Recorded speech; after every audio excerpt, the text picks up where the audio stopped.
राज्यातील दुसऱ्या क्रमांकाचं थंड हवेचं ठिकाण असलेल्या तोरणमाळ येथे हुल्लडबाज पर्यटकांना आळा घालण्यासाठी नंदुरबार पोलीस आता ऍक्शन मोड मध्ये आलाय। गेल्या काही दिवसांपासून मद्यपान करून धिंगाणा घालणाऱ्या पर्यटकांमुळे पोलिसांकडून विशेष बंदोबस्त तैनात करण्यात आलाय। आता प्रत्येक शनिवार आणि रविवारी तोरणमाळकडे जाणाऱ्या मार्गांवर कडक नाकाबंदी करून प्रत्येक वाहनाची तपासणी केली जाईल।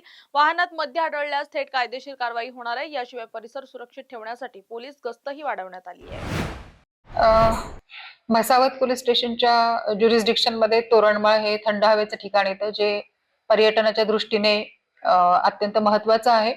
त्या ठिकाणी आपली एक चौकी पण आहे आणि चौकीवर दिवसा आणि रात्री 24/7 आपले कर्मचारी उपस्थित असतात। दिवसा 2 असतात, रात्री 2 असतात। परंतु मागच्या जुलै महिन्यामध्ये 26 तारखेला आपल्याकडे एक एनसी दाखल झालेली आहे की पर्यटक जे फिरण्यासाठी आलेले होते त्यांच्या बाबतीमध्ये काही मुलांनी टिप्पणी केल्यामुळे त्यांच्यामध्ये आपापसामध्ये वादविवाद होऊन त्या बाबतीमध्ये पोलीस स्टेशनला एक एनसी आपल्याकडे रजिस्टर आहे।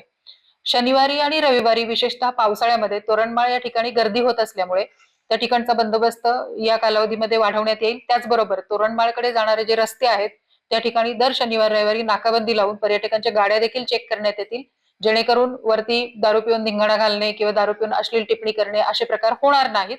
आणि पर्यायाने नाकाबंदी लावल्यामुळे आणि चेक करून पाठवल्यामुळे वरती होणारे वादविवाद देखील टाळता येतील। त्याचबरोबर वरती आपण एक ब्रेथ अनालायझर देखील प्रोव्हाइड करणार आहोत, जेणेकरून जर कोणी दारू पिऊन निसम तिथे फिरत असेल तर त्याची तात्काळ आपल्याला तपासणी करणं शक्य होईल।